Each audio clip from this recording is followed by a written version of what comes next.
Hello and welcome to the Popcorn and Joysticks Podcast. My name is Theo Litston and I'm here today with James Barber. That's me. And Hollie Hayton. That's me. And we've got a great show for you today. We're going to be talking about all things Obi Wan Kenobi trailers and what we're looking forward to this week. But we're going to start with yesterday's state of play. So Sony announced on Tuesday night that we would be having a state of play on Wednesday night. And it was going to be focused on Japanese publishers and developers. And that means everyone loses their mind because they think Square Enix and a Final Fantasy release. That's where my mind went. Yeah. I didn't lose my mind. James's mind is fully attacked.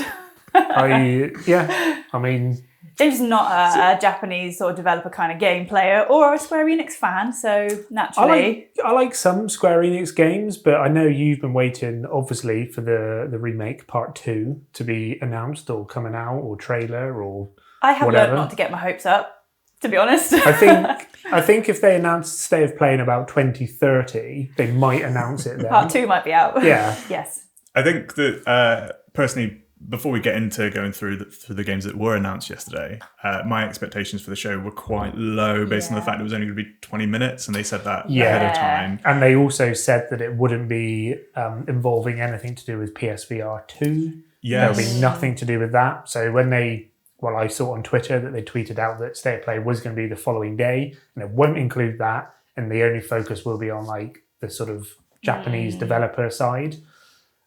I wasn't that excited about it. There was a few tempered your expectations. Yeah, there was a few things which kind of caught my eye, but at the same time, I'm kind of glad that they gave that information beforehand. Yeah. That it wasn't building people up and they were fully expecting to get more PSVR 2 stuff. But they were expecting a Part 2 and a Final Fantasy 16, and they got neither. Have another demo for Final Fantasy Origins, though. Which is actually out next week. Yeah. Yeah. It is a bit funny. It's a funny time to release a demo for that game. Yeah. Now, like 1 week out, and people have had an opportunity or have had 2 opportunities to play it already. Yeah. 10 days out, because it's next Friday, right? Yes. Yeah. Yes. The 10th today. Yeah. So looking at the rest of the show, so it started off with Exoprimal from Capcom. Now, I don't think anyone expected this. No. To start the show with it start the show with it. And, of course, it's a new property from Capcom. Mm-hmm. And it's Capcom and dinosaurs. And I think a lot of people might have been going, Sure. Is this Dino Crisis? Is this the return of Dino Crisis? Instead, what we get is today's dinosaur forecast, where weather forecasts are replaced by dinosaur forecasts. I quite liked that premise that it almost gave it the comedy value straight away. Like, we're not taking this too seriously. Yeah. And this should be just a fun, We are having fun with this, a fun, we're having a frantic good time, game. yeah. Basically, a co-op game you play with your mates and have... Dinosaurs falling from the sky. Yes. Yeah, so basically if our biggest concern when we step outside the front door today is in 2022 is rain. In 2043 when the game is set, it is raining velociraptors. Yes. And you touched on it there, that is co-op. So we've got, the game is co-op with teams of up to 5 players. And you get a mix of exosuits that you can wear to battle these dinosaurs, and you can mix and match them throughout the game, throughout each mission, I guess. A lot of shields being used. There was a lot of holding back like 100 velociraptors. Well, if you had that many dinosaurs, I think you'd want a shield. Just putting it out there, I would want a good shield. Definitely. And it did look like there was a lot of dinosaurs on screen at once. Yes. To me, it just was like, we've had a lot of zombie games. Let's just swap out zombies, like horde of zombies, with a horde of dinosaurs. I'm totally okay with that. Which I think everyone's kind of got to the point now with zombies and zombie games. It's almost run its course. We've had a lot of it. We've had a lot. And most games just add that in because it was almost the thing to do. Was like, and we've got it with zombies. Now it's dinosaurs. So I'm kind of glad that they did that. If it was just a forecast of zombies and there were zombies falling from the sky, I don't think it would have had the same impact. No, dinosaurs is because just zombies hilarious. obviously come out from the ground. But... Yeah. And it was nice. We only saw 3 types of dinosaur yesterday. So we saw raptors, we saw one triceratops, and we saw a big T-Rex right at the end. And like you're saying, if that does start a new trend, then maybe next year we will see Call of Duty dinosaurs. Yeah, that would be pretty awesome. Like primal funny. Call of Duty. That would be cool. I think dinosaurs are definitely becoming more and more popular now because of things like Horizon, obviously, which we are still currently playing. That's all based around kind of dinosaur-looking animal robot type of things. And obviously we had the Jurassic Park game. We had Jurassic World Evolution, which is the park building game. So dinosaurs are still, and I think they're always popular, aren't they? Dinosaurs. So it's nice to see them in this kind of silly, literally raining from the sky. There was that shot where they're looking up at a skyscraper and there's like hundreds of dinosaurs falling down, which is something I don't think you'd ever expect to see. No, and I think that was the best game to start with because you watched it and were like, hold on. Of all the things I had on my bingo card that we wanted to see tonight, raining dinosaurs was not on there. So it was a good surprise. It was a good surprise. And so we've had dinosaurs, we've talked about zombies. What about ghosts? So the next game that we saw was Ghostwire Tokyo. This one did kind of like make me look twice. Ooh, that's interesting. And now why did it make you look twice? I think the styling of it just was very cool, very intriguing. I didn't really know what the gameplay was too much. They didn't really give too much away. No. But out of all of the games, I feel like that was one of them which I was like, Yeah, I'm not sure if I'll play it, but I'll definitely like to watch more. I'd like to see more of it. Yeah. So definitely had like the kind of horror elements within it. So is it a full type of horror game? Obviously, I've not really looked into this, so... Just looking at the trailer. Yeah, it is. So if I'm right in saying it's from the people who brought us The Evil Within, so the chap behind the Evil Within series, which I think might have also been the chap behind the original Resident Evil series. I may be wrong on that. I'm not playing it. I'm not good at horror games. Fact check here. We need a fact check. But it's not the first time we've seen it because it's been announced for a long time. It's probably going to be the final, well, for now anyway, it's the final Bethesda game that is landing on PS5 as a timed exclusive, I believe. It is going to come to Xbox Series consoles at some point. It's out on the 25th of March, so that's next week after. So it's out I missed that. very soon. I've seen the trailers for this game before, and it hasn't quite appealed to me because I'm not into horror so much. Was it like E3 or something? Did they announce a trailer? Because I was going to say it looks familiar, but it's one of those that so much gets announced, it probably just fell off the edge of my brain. Yeah. This is the first time that I've seen it that I've kind of like I've sat up and taken interest in it. There's a couple of extra things that they've shown off in the trailer, this new trailer, and the one that kind of really stood out to me is that giant like shadowy figure that's in there. It reminded me a bit of like the Beast from Infamous 2, if you ever played that. And your player character is like swinging around on like a laser lasso type thing, like Wonder Woman. And I thought that was quite cool. It's not too far out, so we'll soon know whether it's actually any good, whether it's worth playing, and if it's too scary for me. It'll probably be too scary for me anyway, because I'm a bit of a scaredy cat. So maybe I'll watch someone play it. Yeah, and I think that type of game does look visually pleasing. So I don't think you necessarily have to play it. It would be a good one to watch someone stream it, for instance, or the gameplay on YouTube or something. I think it would be a fun game to experience, not necessarily just through the playing aspect, which I feel like we do that quite often with games because we don't have a lot of time to play games, and the games you do play, you want to make sure that you're playing the ones you really want to play. But we do find you that dip in and out and watch other people play.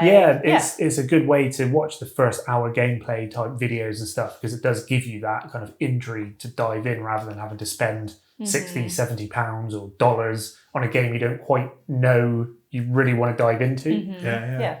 And speaking of spending money on a game that you're not sure you want to dive into, Hollie. Yes. What's coming next week? The Final Fantasy Origin... Stranger of Paradise, that's the one. Stranger of Paradise Final Fantasy Origins. So that was the next game that was shown off at the event last night. It was only a 30-second trailer. It was really quick, Really quick. And what I thought was quite interesting was there was no dialogue in it whatsoever. They didn't mention the word chaos once. No chaos was mentioned. Although I did It did take me a while to work out what it was because they didn't mention chaos. I was like, is it? It's the Chaos game. Yeah. I did notice that another Square Enix trailer later on in the evening did have the word chaos in it, and I thought, there it is. They haven't completely forgotten about chaos. Little callback. But yeah, Stranger of Paradise is out next Friday. Yes. The 18th, yeah. The trailer they showed off yesterday included some new environments, and they showed off the Marlborough fight, which I think is looking quite tentacly and cool and slimy and ticks all the boxes for a Marlborough fight. I can't remember any of it. Massive octopus, big mouth. That's kind of the vibe. That was Marlborough. That was the design brief, I think, when they originally designed the Marlborough. That was one of the fights that was in it. But anyway. And they released the new demo. Yeah, which I won't be playing because I've got the game on pre-order, so I'll be playing it next week. So I don't feel like I need to play the demo. No. I think this is probably trying to reel more people in who are still on the fence because if you're a Final Fantasy fan, it is a very different game, for me. And if you're not a Final Fantasy fan, you've probably just disregarded it as not a game for you. So they're probably, I think, trying to get more people in. Yeah, I wonder if they're going to pick up any of the new Souls fans, people who have picked up Elden Ring recently, because there are some similarities in the gameplay from what I've played from previous demos of Stranger of Paradise. It does have some Dark Souls-ness to it. It is difficult. Yeah. That's for sure. Yeah. So, I mean, this demo might be that little taste for people who are just getting stuck into Elden Ring. I think that's what they're doing here, yeah. But yeah, obviously I can't really comment because I haven't played the demo. I don't know if there's much change from the first one. Like, I don't know if it's even set in the same place or because it was like a very specific part that you played in the first one. But I'm kind of just waiting to see now. It's not long. It's not long. Did you want to explain what this game is about or when it's set and things? I don't know a great deal, but it's basically a reimagining of Final Fantasy 1, the first one. So there's going to be some similar characters and a similar story, but not the same. So I guess if you're a major fan of the first one and love the story, they've probably wrecked it, is what I read into that. So maybe they've modernised it. Yeah, maybe, but I had never completed Final Fantasy 1. I couldn't tell you really the story. But all I know is it's a reimagining and an updating in the same universe. But because it's Final Fantasy, you're obviously buying straight into it. Oh, yeah, definitely. The only Final Fantasy that I have not loved was World of Final Fantasy, and I just couldn't do it. That got traded straight back in. It's quite a departure from other Final so Fantasies. Most things I'm like, pre-order it, get it, and I'll try to love it. But that's the only one so far I've not loved. So I'm not usually into sort of Dark Souls type games. I rage quit very easily. So we'll see how I get on with this one. This could be your gateway drug. This could be, but I doubt it. But it could be. It could bring you into a whole new world. Like Frey Holland in Forspoken, who gets sucked out of New York, modern day New York, and taken to a new fantasy land in Forspoken. You're good at the segues. I'm working hard to try and crowbar them in. Talking of crowbar, Half-Life. There was no Half-Life shown yesterday. There's another game from Square Enix and Luminous Productions. Looks nice. It does look nice. I do like the look of this one. I thought it looked very interesting. So yesterday we saw new enemies, new locations, some new powers, a hoverboard. Yes, please. Yes. I saw that and I was like, I want that. Yes. I was already, quite positive on on Forspoken already. I like the look of the game. Yeah. I see a hoverboard. That's my money gone. Yeah. Have you pre-ordered it? I've not pre-ordered it. Okay. No. It has unfortunately suffered a delay this week, but as they say, a rushed game. I'm okay with the delay. I'm okay with a delay because there's a lot to play at the moment. So we've got a new date, and the trailer finished with the new date, which is the 11th of October 2022. Okay, that's enough time. Which is this year, right? That is this year. Yeah, we're still in 22. Yeah. I don't know if we're in 2020 anymore or 25. We're not in the year of dinosaurs yet. It's not 2043. It's not 2043 just yet. But something I thought was quite interesting watching the trailer back this morning was some of those environments do remind me of Horizon. Like the backgrounds in some of those fights that are shown off in the trailer, they have got that kind of deserty, but also like a mix of biome sort of feel. So I think that we're going to have quite a big game world to explore, and with lots of variety. So I'm really looking forward to seeing Forspoken later this year. Yeah, definitely. Yeah, haven't pre-ordered it. It's probably one I'll wait and again watch a bit. I'll probably get it, but not straight away. Yeah, okay, that's fair enough. And what about Gundam Evolution? Well, it made a statement. So we briefly spoke about this before the podcast. And we mentioned the music. The happy hardcore music. Yeah. So I wasn't sure if they pressed play on the wrong song, to be honest. So I was of the same impression because I'm not a big Gundam fan or anything. But when I looked into it, it turns out that the happy hardcore music, as I put in my notes, is like Ibiza 99 and a bit of a sensory overload. Turns out it's only the Gundam theme remixed by Steve Aoki. Oh, no. Oh, no way. I didn't get that, sorry. Did not get that. I just thought it was I mean, the show was on at 10 o'clock last night. Yeah. It's a bit sleepy anyway, but it certainly perked me up. One of the things they didn't mention in this trailer was that it's actually free to play. Oh, okay. Yeah. I'm surprised they didn't say that. I'm sure a lot of people would have gone, oh, okay, well, I'll give it a go. Exactly. So if you're unfamiliar with Gundam, it is basically big mech warriors. They've got guns, they've got swords. But this time they're not fighting dinosaurs. They're not fighting dinosaurs. They're fighting each other. They're fighting each other. Not having a rave. No. I'd love it if there was a raid rave mode. Option. Yeah. That's what they should do at the end, like whoever wins, it's like just mechs just fully dancing. Victory song. Victory rave. So we've got 3 game modes, which are basically they're all basically like capture and defend modes. Yeah. And I thought it was quite surprising that there's not like a dedicated like deathmatch mode, Yeah. which I thought was a bit weird. 6v6 battles. There's no exact release date as of yet. It just has a loose 2022.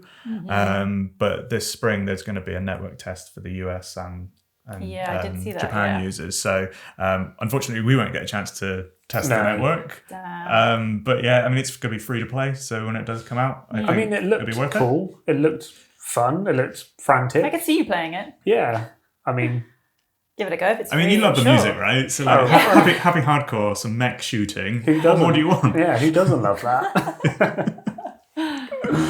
Oh, yeah. So, I mean, for a lot of people, they grew up with Gundam. Yeah. Right? Yeah, so I remember it from being young, It's going to be, really good for people who've grown up with Gundam and now they've got this like shiny new game to play. I thought graphically, though, it had... I thought it would have been more realistic. The graphics. Right, It was more... It's not cell shading, but it had that cartoon vibes. Yeah. Yeah, I think it's because it's translating from the anime. I guess they've picked that kind of. It's quite. I'm hesitant to say like Fortnite-esque, Overwatch-esque, but it's kind of that kind of smooth not looking 4K. I think I was expecting. So obviously, so many people now collect the what do you even call them models? Yes, like. Making your own and painting them. I thought that it would have more of a real life texture to the actual look of the game rather than keeping it kind of cartoony. Yeah, I wonder if we'll see like different skins and things that are unlockable to maybe customize your Gundams. I don't know. I've not ever watched or played any Gundam or anything, but I do know that they've built a life-size one in Japan that can sort of like move a little bit. And that's the coolest thing I know about Gundam is that there's a life-size one. But so we've got one very distinctive graphic style going all the way back now 30 years to another 8-bit and 16-bit Turtles games. Yes. I was about growing up with stuff that you love. I was going to say I was expecting them to be like showing it as in like 8-bit style, and then it was going to be like remastered, and it was going to be like some crazy new cool turtle game, but actually it was just have the old games. So what we're talking about here is the Teenage Mutant Ninja Turtles Cowabunga collection. Cowabunga. Love that word. A great name for a collection from Nickelodeon, Konami and Digital Eclipse. It's coming out later this year. And it is a collection of 13 arcade and classic console games. And they are coming to PS4 and PS5 and probably all the other consoles as well, I'd imagine. From what I can tell, it's got quality of life improvements, like being able to rewind, because games of that era are notoriously difficult. So having the ability to rewind your mistakes and save anywhere, those features are going to be in.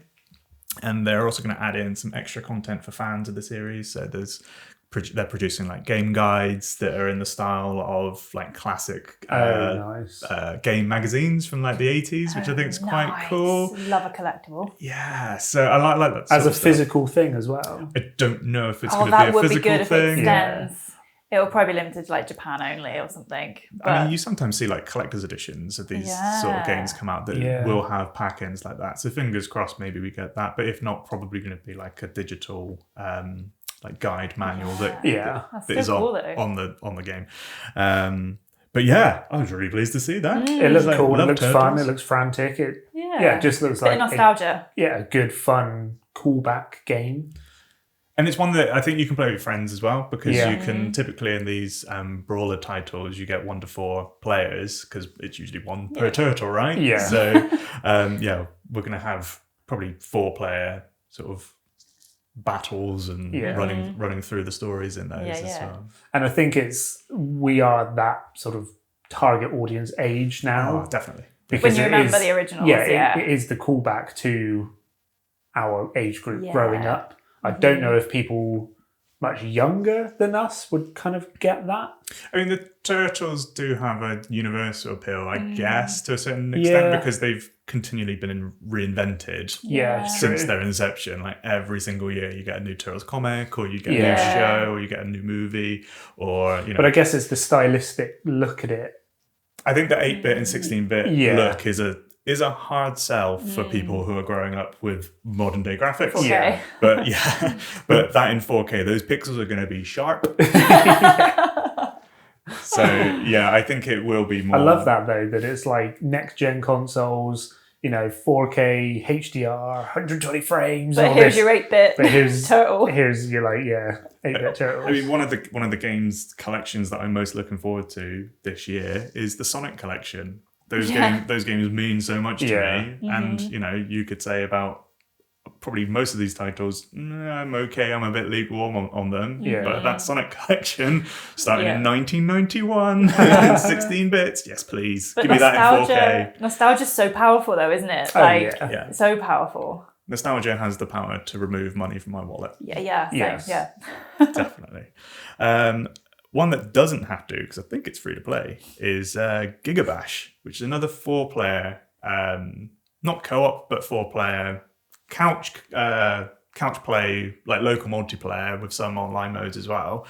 What do we think of Gigabash? I was just going to say, which one was this? So Gigabash was the 4-player monster arena brawler. So you've got monsters who are based on kaiju like Godzilla, and there's like a big like snowball monster. There's one who's based kind of on Vector Man, and you basically get put into a fully destructible city or jungle or temple or something, and you basically just beat the crap out of each other.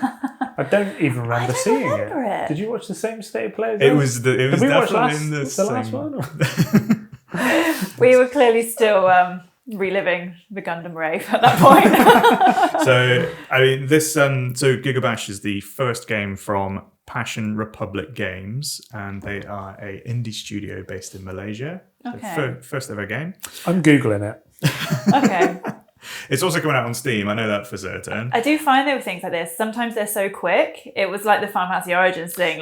It would be very easy to miss it if you weren't really paying attention. So it could just be one of those, we had a conversation at that point and just missed We didn't see it. It was a really short trailer. But were we having a conversation at this point? It does exist. I don't honestly remember seeing that. Maybe I made a cup of tea. So anyway, I thought it looked pretty cool. That looks pretty cool. Yes, I'll give that a go. Cool. So yes, we'll play that. Check the trailer out. Yes. Take 20 seconds out of your day and go and check the trailer out. But yeah, that looks really cool. I like the fact that it's kind of reminds me a bit of like Rampage or like Power Stone, you know, where it's just like you and like 3 friends sitting around on the sofa, just literally like beating the crap out of each other's avatars. We don't condone it in real life. No real life violence. No. But cartoon violence, or fans of cartoon violence, will enjoy JoJo's Bizarre Adventure All-Star Battle R. Now, I've been making notes on each of these I've been going through, and when I watched this yesterday, I'm not a fan of JoJo's Bizarre Adventure. I've never seen any of it. I've not played any of the games. Yeah. The thing that caught my eye initially was just the high energy that was in this trailer, and a lot of like anime shouting. And I'm going to read to you some of my favourite lines from this trailer. Oh, I know which one you mean now. I was thinking, did I walk away for this one as well? But this was the one that was all in Japanese, yeah? All in Japanese. Yes. Loved the rage in this one. There's a lot of rage in there, but I'm really pleased that the rage was subtitled. Yeah. Because we got some gems. So, in no particular order, we had, "Man, give me a damn break. I want to learn how to use the spin." And that was said by a man riding a horse. In a fighting game, which I've never seen before, which is brilliant. I missed that. "Don't get cocky. Useless, useless, useless." "By Madonna. Here are my bubbles." Are you serious? And "Food for the piggies." This was all from one like minute-long trailer for JoJo's Bizarre Adventure All-Star Battle R, which has 50 playable characters, including a man on a horse.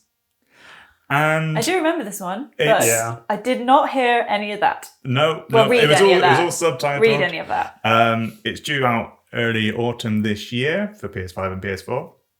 And all I can really say about it is that good for fans of JoJo, right? Yeah. Because it means nothing to me. No, do we know what kind of game it is? Like, is it just a beat-em-up game? It's a 2D fighting game. Yeah. There was JoJo's Bizarre Adventure All-Star Battle from back in the day, which I think was 2013. Okay. And I do believe that this is essentially kind of like a remake of that game, but with extra characters. I think it's got like 9 extra characters on that entry in the series. Okay.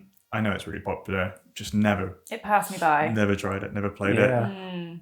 I love the fact that it's really high energy and it's absolutely mental. Yes. "Here are my bubbles." What does that mean? Maybe we'll have to play it and find out. Was that a translation error, or is there something to do with bubbles? I don't know. I mean, I've played a lot of Tekken in my time, and Tekken's a bit mad in some places. But not a lot of bubbles. But no, not really a lot of bubbles. I mean, yeah, sure, people keep throwing each other into volcanoes, but they don't tend to get that many bubbles with that. So yeah, bit of an odd one. And, you know, it definitely fit within the framework of it being a game from Japan. Mm-hmm. Yeah. So it's just got that high energy, sort of anime energy with it.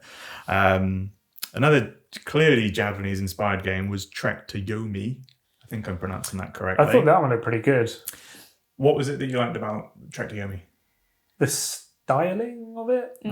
Just a little bit different. Yeah, just kind of stood out to me.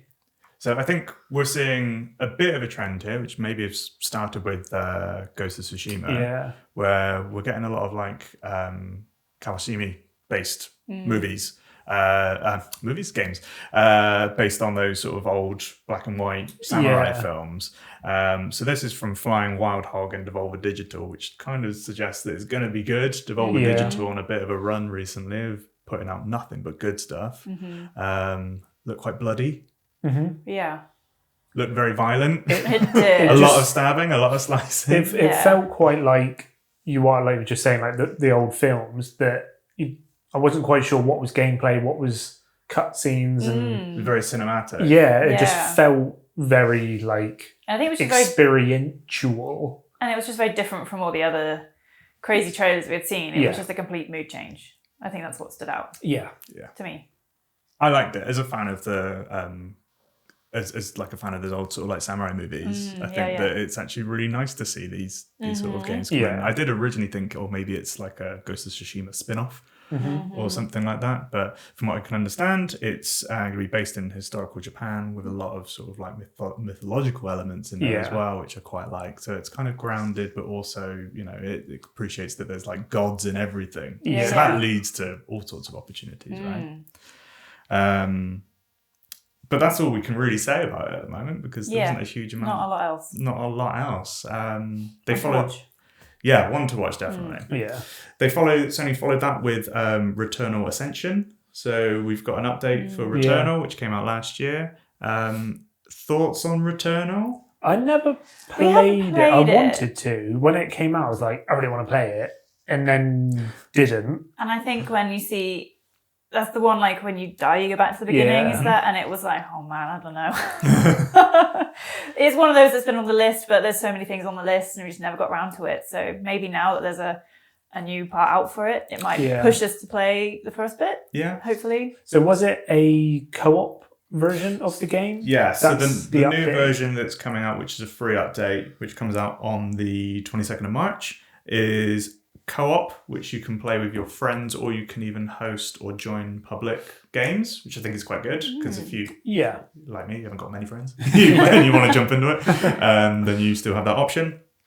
So they're adding the co-op as a entirely separate mode, but you effectively join people's story mode. So the host story mode progress stays, and then you join and you can help them out that way.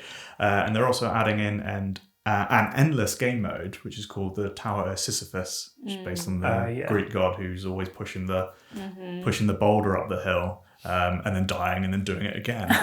So I guess they're trying to prolong the game's longevity by having this sort of, and I think it's all going to be procedurally generated again. So yeah, quite interesting. And if you're a fan of Returnal, I think you'll probably really like this. Did you play it?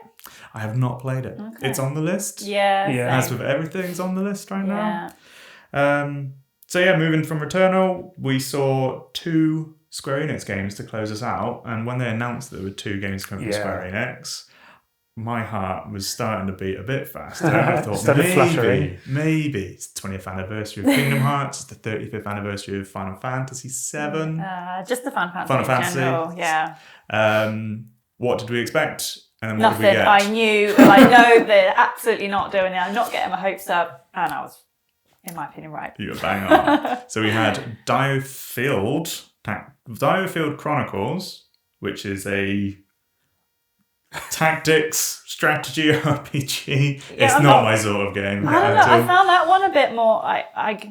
I get this is the problem. There's so much on the list. Like there's so many things that you'd be like, yeah, I would like to spend an hour or 2 on that, see what it's like. But it's just time. I'd like to say that something about that spoke to me. I like tactical strategy things, but realistically, I'm probably not going to play it because there's so many other things on the list. Maybe if we're lucky, maybe we'll get a demo for it. Exactly. Yeah, if it's a demo, that's a great thing because you do get to just sink an hour into something. But I don't know. Not high up there, but it's one of those that piqued my interest a little bit. Yeah. But it probably won't go anywhere. I like the mix of, like a lot of Final Fantasy, I like the mix of medieval, modern day, fantasy. I quite like that blend. Yeah. It's just, for me, I'm not a big fan of strategy games. So, I like my action to be... Although, that being said, there is real-time battles in it. Yes. Which I thought was quite interesting for a strategy game. And then the second one that they showed off was called Valkyrie Elysium, which is, I have as an action RPG coming this year. And what do we think about this?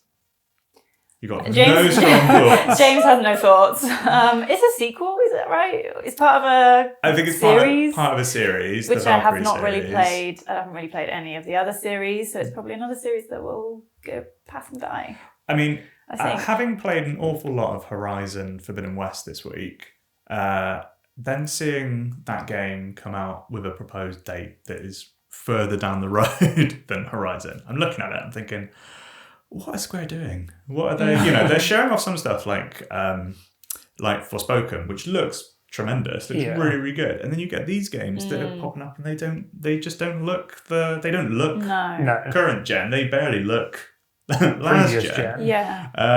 So I'm a bit confused. They've definitely got their smaller studios, I think, pushing out the infill between their big launches is all I can really guess. Because they've probably got everyone working on, if there is anything in the pipeline for Kingdom Hearts, and loads of people are going to be working on all the Final Fantasy things in the background, and then they think, well, we can't wait 10 years for we put out the next game, so they're going to have to infill with something, and obviously I think a lot of their money is being pumped to all of these big titles. That's all I can assume, because you look at it and you go, well, I suppose if you played the original, I'm not entirely sure if I did, the graphics is probably much better than what the originals were, but it's not really a PS5 looking game. Yeah. I think that's the thing for me now. New, or say next gen, but the current gen consoles, being a year into the cycle now, this is when we should be getting those like the wow factor games, and I feel like Horizon is definitely one of them. Yeah. And then when you see the new games which aren't coming out for months or the rest of this year, and they're not even anywhere near, and not many of them are wow games. You're and they're not, wow. I just feel like they're just a little bit.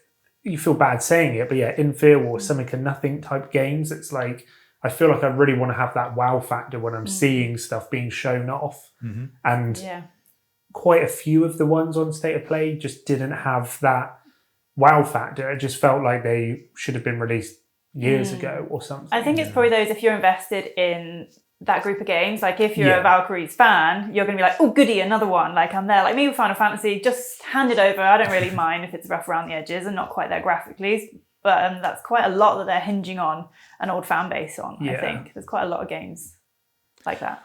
So overall, thoughts on the presentation last night? We're kind of lukewarm, I think, aren't we? Yeah, I wasn't that impressed, but I feel like the majority of the games which were released aren't really dedicated towards my likes, wants, and needs within a game. There's a few things which did kind of speak to me a little bit, but overall, I was a little bit kind of let down. But like I said, PlayStation announcing that it would be a certain type of game and it wouldn't be including of certain things, I was already expecting not much. So I wasn't disappointed. It was just that's basically. And did you have a favourite game from the show last night, Hollie? The dinosaur one. Yeah. Just because Exoprimal. Yeah. Just because of the did not expect it, that made me laugh. I'm not entirely sure if I'll play it, but that's the memorable moment. Yeah. Check your dinosaur forecast. Yeah, the memorable moment, dinosaur forecast. So we're going to go from one presentation that may or may not have had the wow factor for us and for you to another presentation that may have had the wow factor for you. The Apple event? Apple event. Yeah. So Apple did their announcement this week as well. We won't dive too much into it. Briefly touch on it. Just knows the time. It's like flying by already. But basically cut to the chase. I think there was a few kind of mediocre announcements with the Apple announcements this week. But the main thing was that they've released the new Mac Studio. And what is the new Mac Studio? So it's basically a new sort of desktop computer like the Mac Mini would have been, but it's twice. It's basically twice the height now. And it has their new M1 Ultra chip in it. And if anyone knows anything about Apple products, over the last sort of year or so, they've been introducing their M1 chip into their products, which are basically far superior, far faster, far more economic. It's like Apple's own silicon. It's basically. Apple's they own used to use silicon Intel, chip. I think, did they? And now they developed their own chip, and it's just like smashed the competition. It's quite an unbelievable chip. So they have the M1, the M1 Pro, the M1 Max. And the Max is like, is in the new MacBook Pros, which was released back in sort of September time. And these are like absolute power machines, like incredible for being in like a laptop. They're outperforming actual fully built desktops and stuff. They've now introduced the M1 Ultra, which is basically two M1 Maxes stuck together. Maxes stuck together. So it's ridiculously fast in quite a small footprint as well. It's I think they said it's 7.7 inches square. Yeah. And I can't remember the exact height, maybe 6 inches or so high in centimeter terms, maybe 12 centimeter, 15. I don't know. 15 centimeters. It's like a little box that sits under the monitor. And the majority of that box is still for heat dissipation. It's to do with the fans, and it's to do with getting that heat out of it. Because like I've got the new MacBook Pro, which was out in September. I didn't even have the Max version. I have the M1 Pro version. And that thing is so fast that I can't even imagine what the M1 Max version is, let alone the M1 Ultra version. It's, you know, for my workflow of like editing and stuff and dealing with a lot of footage, that the M1 Pro in my laptop, I've never even heard the fan spin up on it. Where I had the 2019 Mac Pro, and those fans with the Intel chip, those fans were constantly spinning, getting rid of the heat because it just runs so red hot. Where these M1 chips are so more efficient. So when they were then doing their announcement, showing the graphs, comparing it to, say, a PC computer or even other laptops and stuff, the main difference is the power consumption of it. I don't know what it is. I haven't pulled the data up, but if you actually go and look at the graphs, there'd be like 200 watts, less usage to get the same power output. And over a year, it was like crazy amounts of electricity you're saving. So just that alone, yes, it's not a cheap device, but do we have a price? So you can get the M1 Pro version, M1 Max version, which starts at 1999, 2000. Yeah. And then it's got the M1 Ultra version, which starts at 3999, so 4,000. Wow. Okay. Starts at. Okay. Yeah. And if you're kind of rigging it out, it's going up. Then you can add they got a new screen and which does all the fancy things. Yes, they also announced a new screen. So basically, I was expecting to go into this announcement and be wowed away by their new 27-inch iMac because they've obviously released their 21.5-inch version a year ago. Oh, I can't remember. Maybe the colourful the colourful Macs which sit on the desk. I was expecting the 27-inch version to come out and be like wowed away because of how powerful it is. It feels like they've got away with that now because they've released the 27-inch screen, which is a 5K Retina screen, not HDR, which is a shame. But that then basically plugs into this new the Apple Studio. Mac Studio. Yeah. So it's basically, it is the 27-inch version. It's just got a bit of a desktop version with it. But it can, this machine, it could cope with how many streams of 8K uncompressed? I can't remember. I didn't commit that to memory. 30 streams of 8K content, doesn't stutter. This is a device presumably then designed for professionals. This isn't just your This isn't machines. just for surfing on Twitter or something. Yeah. This is proper power. Yeah.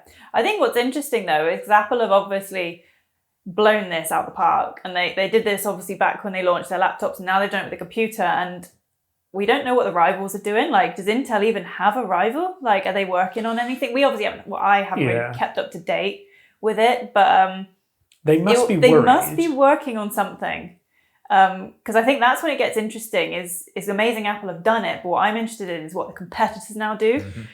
How are they gonna? That's what you want, though. That's what you do want. You need a good. It is the fight because that's what pushes people on, and that's obviously what happened. That Intel was the chip creator, and basically Apple then, alongside that, has developed their version, which is now gone so much past that. That's what you almost hope that Intel now loops back under and gets ahead again. That's what I'm thinking. In 2 years' time, when we have a new cycle or whatever, it'll be interesting to see where we are. If Apple have really just rocketed away and Intel's sat there going, "Oh crap," but I think whether they're it gets to the point where you almost say it every year, how much faster do we need it? How much more storage do we need? How much more this, that, and the other do we need? How much more but data? when they're really focusing on the kind of the eco side of it, that the whole machine is basically made of 100% recycled materials. Yeah, that's impressive. And it's using 60% less power.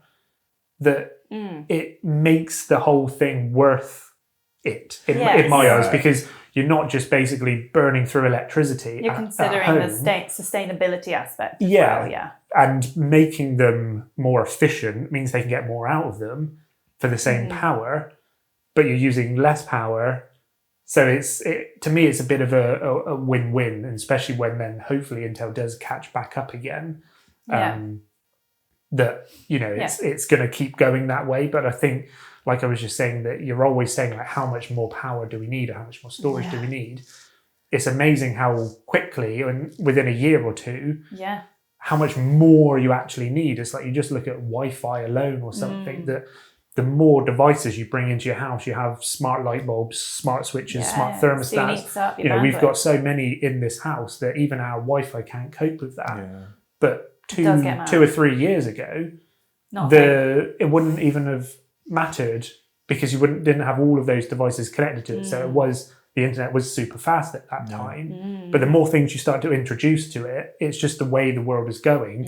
So it's going to get to a point where streaming 4K content or something, most people's phones, for instance, now, if you've got like a new iPhone, can record, stupid quality video now, that if you're putting that onto a laptop, a normal PC version laptop or something, it's going to struggle. You're not going to be able to watch it and play it. So you then need those new devices to be able to watch it and stream it. And technology basically has to stay together, because one thing excels, so the next thing has to catch up with it. And then when you're almost zooming out and you're seeing that scale, yes, it's skyrocketing, but the further out you go, it kind of isn't as much because it's constantly going up. Excited for the future anyway. Basically, in a nutshell, where the hell are we going to be in 10 years? And unfortunately, no, I won't be ordering one because I have zero. You spent it all on new cameras. I bought a new camera this week. Do we have a release date? Yes. Friday. Yeah, you can order it now and it's out on the 18th, actually. I think it's the 18th. Yeah, next Friday. Yeah. Next Friday. Wow, that is incredible. But when we did look, that I think all the pre-orders were gone within like an hour. Oh, it's we more did like check. April, May time, depending on what kind of we did version you want. Let's just hope that the people who genuinely want them for themselves can get them for themselves instead of it being But then scalped half of it is the exclusivity of it. It's if it's hard to get, people it's want a it premium more. Product. If something's hard to get, it makes it more kind of luxurious. Because not everyone has one. Excellent. Well, that sounds really good. And have either of you seen or played anything this week that has really entertained you, or is there anything that you've seen this week that you're looking forward to? I mean, I have seen, and I know you have seen, Theo, the new Obi Wan trailer. Oh yes, or teaser, I should say, not trailer. Yes, yeah. Hollie hasn't seen it. I haven't, no. And it was only released last night. It was last night, and I only watched it this morning. I didn't want to watch it yesterday. I have this funny thing with trailers. I think we spoke about it before, like say with the new Matrix trailer or a new Star Wars or something. I normally hold myself back and don't want to get my mind pre-blown because I want to go into this whatever world I'm going into blind and not be kind of let down or have preconceived preconceived ideas, and seeing, because if someone tells you, oh, it's really bad or whatever, you kind of have that tainted view look of it. Yeah. So I was holding out, and then I thought, well, we'll be recording this today, so it would be good to watch it. I'll be interested to hear, before I say what I thought of it, what you think of it, Theo. I like it. I really liked Ewan McGregor as Obi Wan Kenobi in the prequels. It's one of the few redeeming features of the prequels, I think. I thought you said you loved Jar Jar. Oh, yeah. One of the few redeeming features with Jar Jar, obviously. I can't help but think of Jar Jar every time anything new Star Wars comes up. It's like, is he going to get a redemption arc like Boba Fett gets at some point? So probably like 20 years' time, he will get one. Jar Jar, the spin-off. The book of Jar Jar. I like the look of the trailer. Again, like you, I don't normally watch trailers, but I think I was in a trailery mood yesterday, having watched about 12 of them from State of Play, and I thought, what's one more? And it's coming out on the 25th of May, not the 4th of May. I thought they would have gone May the 4th for Star Wars, but they missed that. Disney, what you doing? But I like the look of the trailer. Do you get a little bit annoyed now that everything's based on Tatooine? I mean, you've got like I in a galaxy far, far away. Like you've basically got a whole universe. Mm-hmm. Everything looks like Tunisia. Yes, yeah. Everything is on sand planet Tatooine. Well, interestingly, because I believe the series director has actually got some Hong Kong heritage. One of the planets we do see in the trailer is based kind of around like a Hong Kong like street market sort of thing. So in the trailer, there's obviously loads of shots of Tatooine and lots of sand and two suns and all that sort of stuff. But there's also this at least one other planet which is shown to have like a bit more like cyberpunky neon. I was going to say it was the nighttime shot. Yeah. Yeah, which I think is really interesting. And totally to your point, I 100% agree with you. We're in Star Wars where it feels like anything could happen in that universe and any number of infinite planets and whatnot. And we're on Tatooine again. Play in the sand. I mean, I'm hoping they've thought this is a story that is worthwhile telling because in my mind, I'm quite happy knowing what happens at the end of 3. Yeah. At the end of Revenge of the Sith leads into A New Hope. I was going to say, do you know when this is set? So it's set between episodes 3 and 4. It's about 10 to 12 years after 3. We see apparently. We do see in the trailer a young boy who is clearly meant to be Luke Skywalker. Yeah. Probably 12, 13, I reckon. So probably 12, 13 years after Revenge of the Sith. It's quite interesting to see the Inquisitors coming back from stuff like Jedi Fallen Order and Star Wars Rebels. So they're like the Force-sensitive Sith grunts, I guess. Like the next step up from Stormtroopers. So it's quite cool to see those in live action. I think it's going to be good. I've done it. I've watched the trailer and I've built my expectation now. I think for me, obviously, Disney is pumping out Star Wars content. We've not really gone into it before, but like the Book of Boba Fett, we've only watched the very first episode. And I think just for me to say that is quite telling of what I thought of it. Because this was like, I don't know, 3, 4, 5 days ago, we watched the first episode. Yeah. It was, for me, I was slightly disappointed with that first episode. I said it felt like a pointless episode. It didn't do anything for me. Yes, it's almost a bit of an origin story or something. It almost had to be told, but it could have been told within about 3 minutes, not a 30-minute episode or whatever it was. I think what you'll find is it could have been told in 3 minutes and not 4 episodes. Yeah, because I have heard and people saying that there's a lot of downtime in it, that a lot of things could have been lost. But what I felt about that first episode of Book of Boba Fett is it felt very set-like, felt very cheap sets, like movie sets. It felt very empty. It felt very too clean. Like there's the whole kind of like parkour scene when they're running and jumping over like the roofs and spinning around poles. It just felt very it felt a bit like Hollywood, if you know what I mean, because I personally thought there was no grunge, there was no dirt and grime and grit that I wanted. Like it could be down to the editing. I think that the action in Book of Boba Fett is particularly slow as well. I think all of the action feels really slow. There's even a chase later on where it's like that whole scene of like the running and jumping across the roofs and spinning around the poles. It just felt like you're watching it. You've gone to like a shopping centre. You're seeing a display, I've never seen a parkour display like that. Yeah, but I'm just thinking like you're like street artists, just outside of M&S. Yeah. I don't know. It just you didn't felt. See that in the town the other day? I must have missed that. Yeah, it just felt like I was watching a display. Rather than I'm being like wowed by cool camera angles and stuff. And I kind of get it because I guess again, like Mandalorian, the majority of it was filmed in the volume, I think it was called, their kind of projection crazy studio. Yeah. So they can only build a certain size set, and then the fall off obviously is the projection. I feel like a lot of it was probably filmed in there, so there's only so much they can do. So much depth.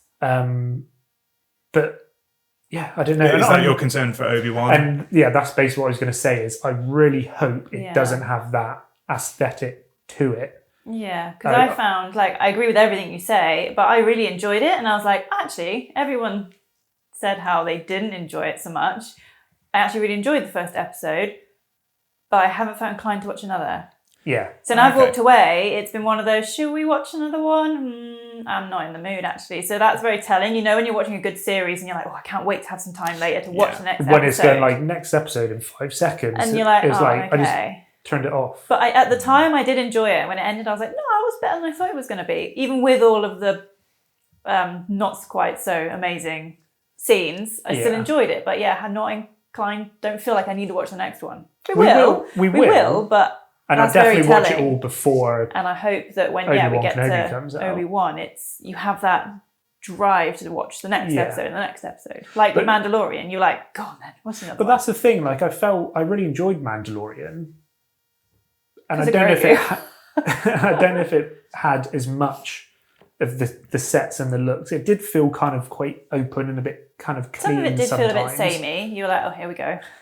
But I don't know. The tone of Mandalorian was different than normal Star Wars. It was a bit different because you had almost that like monster of the week kind of series structure for like each episode was kind of I'm solving a different problem or I'm in a different with an overarching story about the child. And you know that sort of stuff sort of made it a bit more interesting. Whereas with Boba Fett, it was kind of where is this going?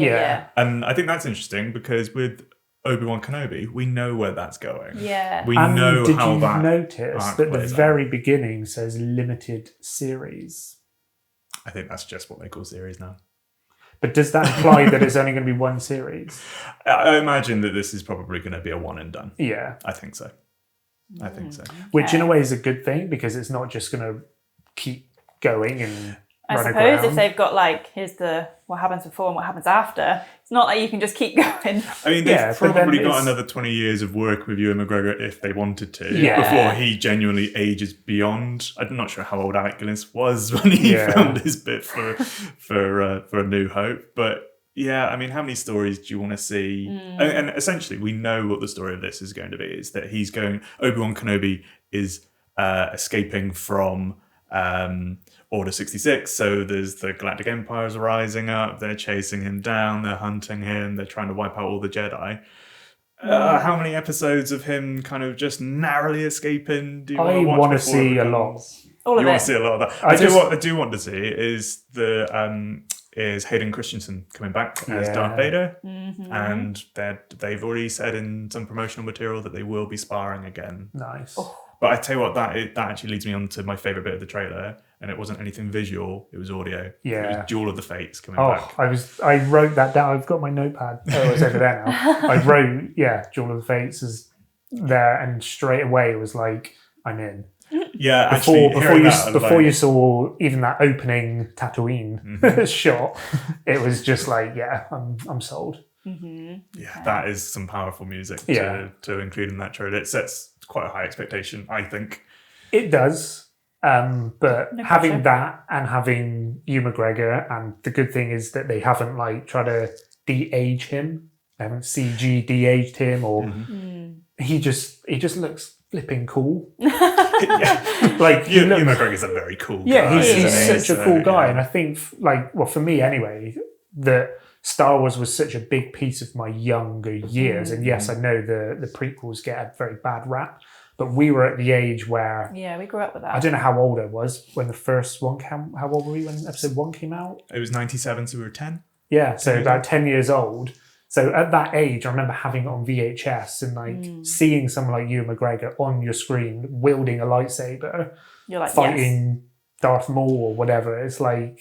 Yeah, I mean, my exposure to Ewan McGregor was a couple of years before that with Train Spotting, so it's quite a... Oh, he's okay, changed. He's changed. He's the druggy guy. He's not crawling out of a toilet in episode 1. But I think that's the thing, like having that callback, talking about nostalgia earlier with Turtles and stuff, that seeing basically Ewan McGregor as you remember him in that era with those same characters...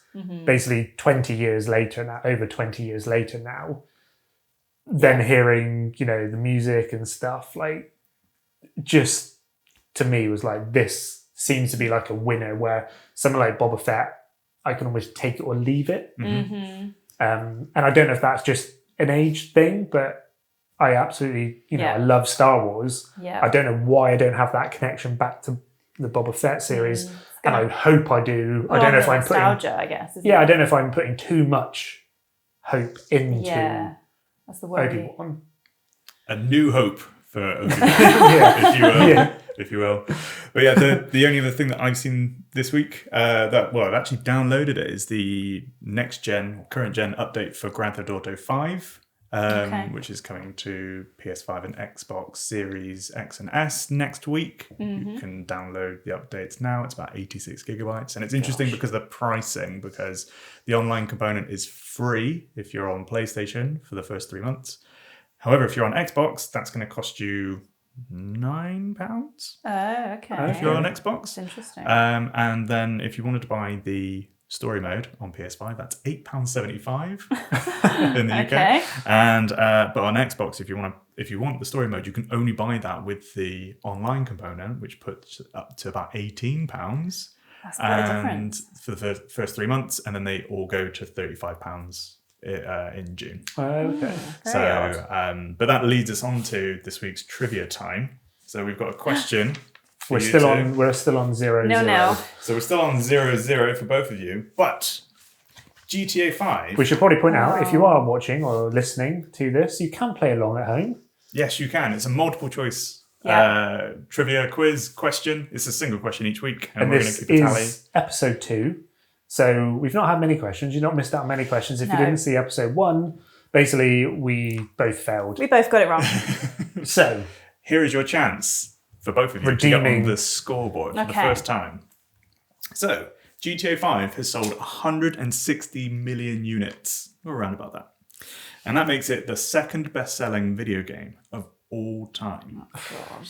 Can you tell me which game is the first best-selling video game of all time? No. And your choices are... Oh, yes, multiple choice.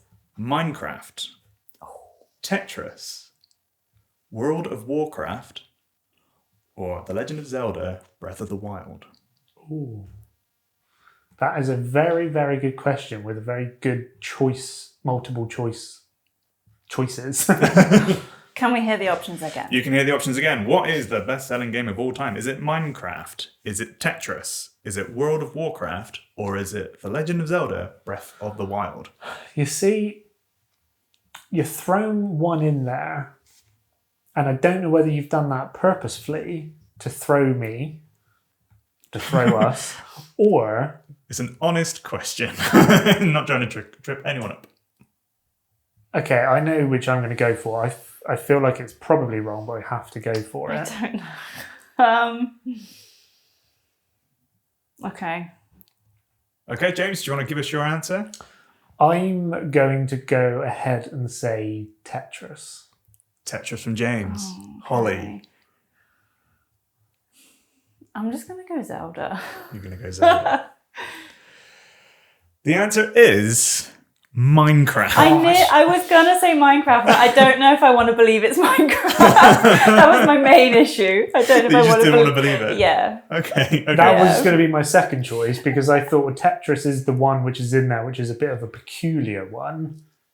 See, I think if someone posed that question to me and I hadn't looked up the answer for this question, then I probably would have said Tetris. Yeah. But Minecraft is huge. So it is, but then... Yeah, I don't know. You think it's the longevity of tricky. Tetris? Yes. That's why I was thinking maybe over time it's peaked it. I don't know anyone who's bought Tetris recently. No. Not that I know anyone who's bought Minecraft recently. But you do know someone who's bought The Legend of Zelda. Yeah, exactly. So... I mean, did you guys get it right at home? If you have, let us know in the comment section down below. If you guessed the correct answer, we'd love to know if you've actually got it right or if you just like us and completely blindly guessed that one. But I think we're probably about to wrap up today's episode. That is it for today. Thank you for joining us on Popcorn and Joysticks, and we will see you again next time. Bye.